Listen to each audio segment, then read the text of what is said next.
بسم الله الرحمن الرحیم. راځو پاورپوینټ درس ته. منیوګانې ټولې ختمې سوې، تاسو به ټولې منیوګانې وګورئ. را به شو آپشن برخې ته. آپشن کې اول به راسو جنرال ته. په جنرال کې څه شی لیکل شوي؟ شو مینی ټول بارز آن سلیکشن. کله چې تاسو یو شی سلیکټ کړئ تاسو لپاره یو ټول بار جوړېږي. تاسو وینئ دغه ځای ته وایي. که دا ځای نه غواړئ بیا همغه آپشن غیر فعال کړئ. که دا غیر فعال کړئ همغه ځای نه راځي تاسو لپاره. انیبل لایو پریویو، که غواړئ چې لایو پریویو نه وي بیا دا تاسو همغه ځای غیر فعال کړئ. دغه ته لایو پریویو وایي. تاسو راشئ هوم ته. زه چې کله دې ته رنګ ورکوم تاسو هغه رنګ هلته وینئ، همغه رنګ ته معلومیږي. که غواړئ چې دا حالت موجود نه وي بیا همغه لایو پریویو بند کړئ. زه به راشم لایو پریویو ته دا بند کړم. کله چې زه دا انتخاب کړم، کله چې زه دلته یو رنګ ورکوم اوس حالت یې نه معلومیږي. کله چې کلیک وکړم هغه رنګ بدلیږي. بیا به راشو آپشن ته، دا به فعاله کړم. بل دلته لیکلی چې سکرین ټیپس وي که نه وي. سکرین ټیپس څه ته وایي؟ کله چې دلته راسم تاسو وینئ چې دلته لیکلي سیکشن، دلته هم هماغه معلومات لیکلي. که غواړئ چې دا نه وي راشئ دلته ولیکئ چې ډونټ شو سکرین ټیپس. که غواړئ چې هم ټیپس موجود وي هم هغه سره ډسکرپشن وي بیا دا ووایي. تاسو وینئ چې اوس به هم سیکشن لیکلي هم یې تشریح لیکلي. بیا راشئ دلته لیکلي یوزر نیم سمې ده. بل انیشل اول حرف څه شی ده؟ زه ایس لیکم. که سمې ملي ولیکم بیا ای ورکوم دلته. بل دلته لیکلي always use this values regardless of sign into office. وایي بدون له دې چې موږ افیس ته آنلاین شو ساین ان شو هر وخت له دې څخه استفاده وکړو. که دا یس وایي تاسو هر چې کوئ له دې نومه به استفاده کوئ، کامنټ لپاره او نور برخو لپاره. د افیس بیکګراوند څرنګه وي؟ تاسو کولی شئ چې دلته یو بیکګراوند ورکړئ. مثلا زه کالیګرافي انتخابوم، بیا دلته به تاسو ووینئ چې یو خط به پیدا شي. دا خط وینئ چې هماغه د بیکګراوند په اساس اضافه شو. کله چې تاسو ساین ان شئ دا به تاسو لپاره راشي. بل تیم څرنګه وي؟ ډارک د ګرې ده. مو مخکې هم یو ویلی وو، اوس به تاسو ته بیا یې وګورئ. هر کوم تیم چې غواړئ هماغه تیم انتخاب کړئ. زه بیا راشم مخکینی تیم شو، بیرته به راشو کلرفول ته. کلرفول مې انتخاب کړو. بیا به راشو نور برخو ته.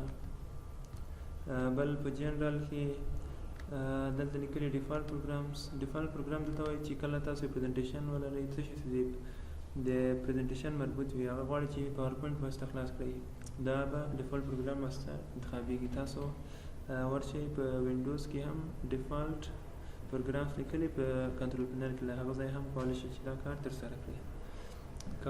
که ډیفالټ پروګرام نه وي د مایکروسافټ بیا دا ځای انتخاب کړئ. بیا تاسو به یو آپشن درکوي، تاسو به یو ځای راځي هغه ته به لیکل شوي وي چې پاورپوینټ د ډیفالټ پروګرام نه ده، بعضې پریزنټیشنو په خاطر. بل لیکلی شو سټارټ سکرین وین دس اپلیکیشن سټارټ. سټارټ سکرین غواړئ که نه غواړئ؟ زه راځم دا بندوم.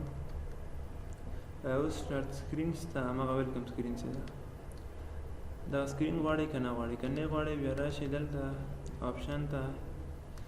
په آپشن کې دا ځای بند کړئ، ستاسو لپاره به ویلکم سکرین نه راځي. اوس هر کله چې زه پاورپوینټ خلاصوم ویلکم سکرین زما لپاره نه راځي. بیا به راشو سیف ته. په سیف کې به څو برخې تشریح کړو. پروفینګ به په بورډ کې تشریح کړم، لنګویج او اډوانس به په پبلیشر کې تشریح کړم، کسټمایز ریبون او کویک اکسس به په سابادر کې تشریح کړم. را به شو سیف ته. تاسو کله چې پاورپوینټ سیووئ په کوم فارمت کې سیویږي؟ هماغه پی پی ټي ایکس کې. که غواړئ چې نور فارمتونه انتخاب کړئ له دې ځای کولی شئ چې ډیفالټ ورته انتخاب کړئ. اوس چې کله زه سیو کوم تاسو وینئ چې دلته لیکل شوي سیو اس. براوز به یې کړم، تاسو وینئ چې هماغه پاورپوینټ پریزنټیشن. که دا حالت غواړئ چې بدل کړئ هماغه بل انتخاب کړئ بیا بدلیږي. را به شو سیف ته. بل سیو آټو ریکاور انفارمیشن ایوری 10 منټ. تاسو چې آټو ریکاور داسې یو حالت ده کله چې تاسو پریزنټیشن له منځه ځي یا برخه کمپیوټر څخه خلاصېږي دا تاسو لپاره ساتي.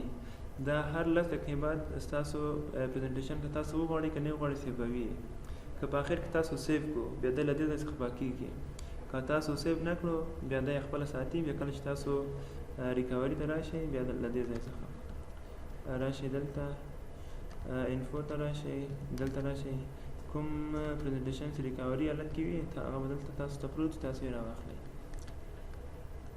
راشئ دلته سیو ته راشئ وخت یې کمولی هم شي زیاتولی هم شي څومره وخت چې تاسو غواړئ همغومره وخت ورکړئ بل آخري آټو سیو څه کېږي مثلا ما پروګرام بند کړو دا برق ولاړ هغه خپل اتومات انتخاب سي بیا دغه ځای فعاله کړئ دا ضرور ده چې دا انتخاب وي ځکه بعضې پریزنټیشنونه دي چې برق ولاړ سي دا هغه باید موږ سره موجود وي دا ویډیو هم دومره بس دا نور برخې به په نورو ویډیو